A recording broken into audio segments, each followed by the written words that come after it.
अस्सलामुअलैकुम। उम्मीद है मेरी छोटी सी यूट्यूब फैमिली बिल्कुल ठीक होगी। अल्हम्दुलिल्लाह मैं भी बिल्कुल ठीक हूँ। कल T20 का फाइनल मैच था। आप में से किस किस ने देखा और आपने किस टीम को सपोर्ट किया, प्लीज़ ज़रूर बताइएगा। मैंने कल का मैच नहीं देखा। मैं वैसे ही क्रिकेट मैचेस बहुत कम देखती हूँ, पर इस बार मैच देखने में बहुत मज़ा आ रहा था क्योंकि हमारी टीम माशाल्लाह बहुत अच्छा परफॉर्म कर रही थी। आज लंच में मैंने चाइनीज़ राइस बनाए हैं और उसकी रिकॉर्डिंग नहीं की है, और जो मैं आप लोगों के साथ शेयर कर रही हूँ, ये आई थिंक 2-3 दिन पुरानी वीडियो क्लिप्स हैं। वो एडिट करना रह जाती थी, तो आज मौका मिला है तो सोचा कि ये भी एडिट करके आप लोगों के साथ शेयर कर दूँ। इंशाल्लाह अब आहिस्ता-आहिस्ता प्रॉपर वे में मैं डेली रिकॉर्ड करूँगी और आप लोगों के साथ ज़रूर शेयर करूँगी। 2-3 दिन पहले मैंने भिंडी लंच में बनाई थी और बहुत सिंपल सा उस दिन मेन्यू रखा हुआ था। भिंडी तैयार कर ली थी, रोटी थी और साथ में फ्रेश सैलेड कट कर लिया था। आई थिंक उस दिन मैंने गाजर का अचार भी नहीं बनाया था, जो आप सब जानते हैं कि इस सीज़न में मेरे घर में डेली ज़रूर बनता है। भिंडी उन चंद सब्जियों में से है जो मेरा बेटा भी शौक से खा लेता है, अदरवाइज़ वो सब्जियों को अवॉइड करता है। बहुत सिंपल मेथड है। मैं टॉप और बॉटम वॉश करने के बाद पहले थोड़ी देर के लिए भिंडी को ड्राई कर लीजिए। टॉप और बॉटम को कट करने के बाद बहुत छोटे क्यूब्स में मैं भिंडी को कट कर लेती हूँ।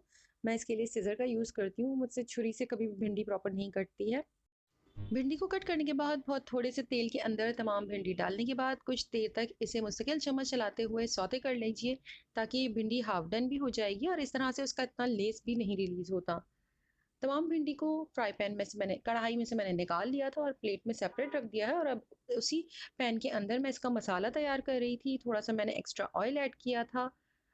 1 चाय का चम्मच ज़ीरा डाल दिया। जैसे ही वो कड़कड़ाने लगा तो मैंने फ्राइड अनियन इसके अंदर डाल दी है। अगर आप चाहें तो आप प्याज इसमें स्लाइस कर कर ऐड कर दीजिए और फिर इसे इतनी देर तक कुक करें कि वो गोल्डन ब्राउन हो जाए। साथ ही मैंने इसके अंदर 1 चाय का चम्मच अदरक और लहसुन का डाल दिया था। बहुत छींटे उड़ रहे थे, इसलिए मैंने लिड कवर कर दी थी और थोड़ा सा फिर पानी ऐड कर दिया था, ताकि थोड़ा इसका जो जितना भी उड़ रहा है वो थोड़ा सेटल डाउन हो जाए।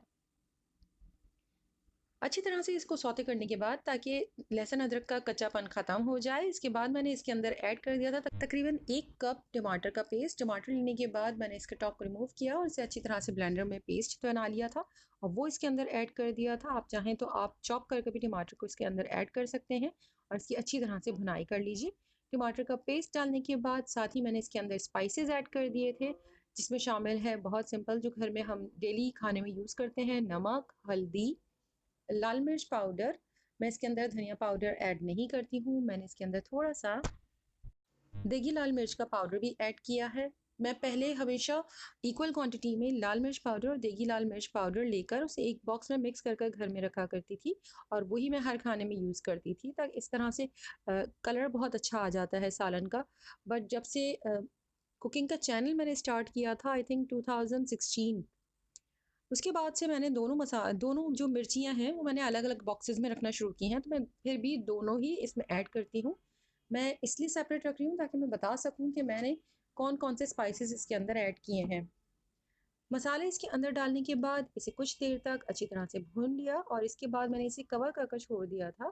इस तरह से आपकी कुकिंग की मेहनत थोड़ी सी कम हो जाती है और मसाला अच्छी तरह से भुन जाता है। स्लो फ्लेम के ऊपर इस तरह से कुक करने के लिए रख दिया। जैसे ही तेल अलहदा होने लगा, तब मैंने लिड हटाई है और उसे अच्छी तरह से भून लिया है। अगर ज़रूरत हो तो थोड़ा सा पानी इसके अंदर ऐड किया जा सकता है और मसाले की अच्छी तरह से भुनाई कर लीजिए। क्योंकि भिंडी ऐड करने के बाद मैं मसाले को ज़्यादा देर तक कुक नहीं करती हूँ, बस कुछ देर के लिए इसे दम की आंच पर छोड़ देती हूँ।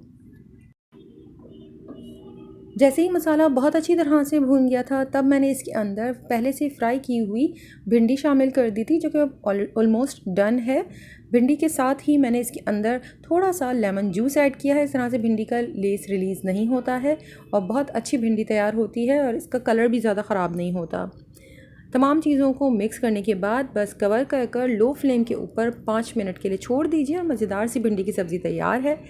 इसके साथ आप रोटी, चपाती कुछ भी सर्व कर सकते हैं। पराठे के साथ इसे एंजॉय कीजिए।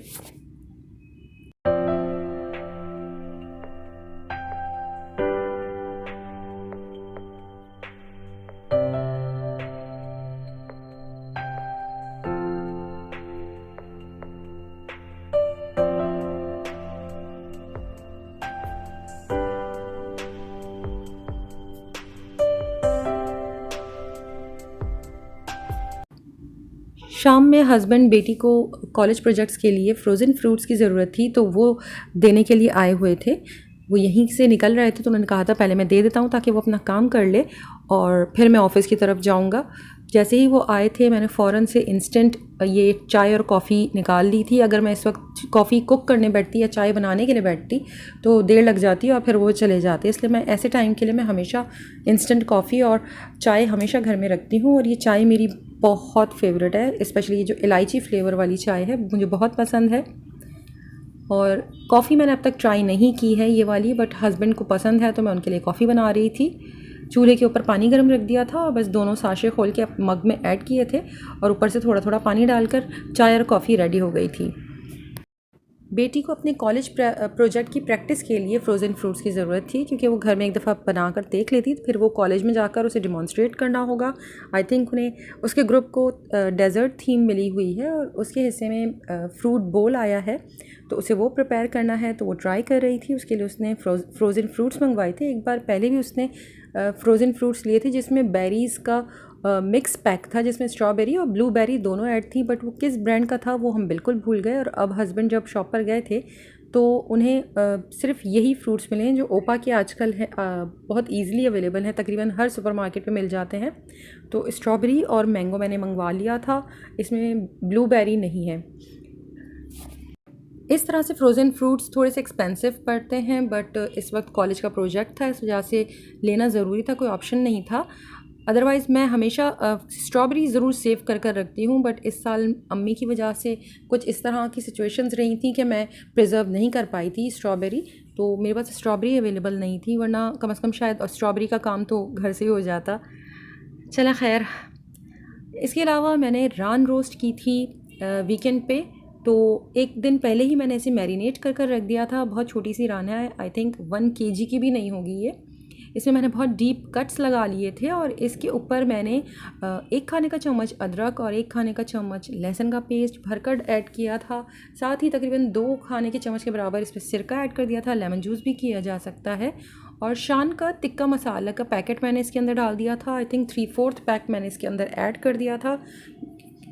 तमाम चीज़ों को बहुत अच्छी तरह से मिक्स किया और हाँ 2 खाने का चम्मच मैंने इसके अंदर कच्चे पपीते का पेस्ट भी ऐड किया था।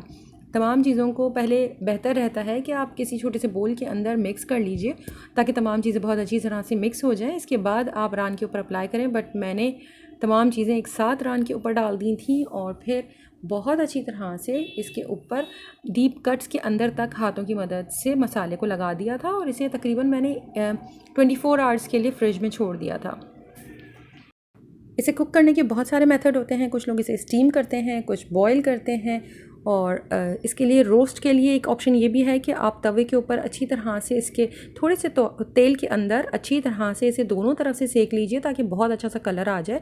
इसके बाद आप स्टीम पर कुक कर लीजिए या पहले स्टीम कर लीजिए और इसके बाद लास्ट में इसे कलर देने के लिए तवे के ऊपर कुछ देर के लिए फ्राई कर लीजिए। बट मैं आज अपना काम थोड़ा सा कम करने के लिए मैंने जो मसाला लगी हुई रान थी उसे नेक्स्ट डे ओवन के अंदर बेक कर लिया था। छोटे साइज़ की रान थी इसलिए बहुत इजीली इसके अंदर गोश्त कर लिया था और बहुत अच्छी तरह से मैरिनेट कर लिया था 24 आवर्स के लिए।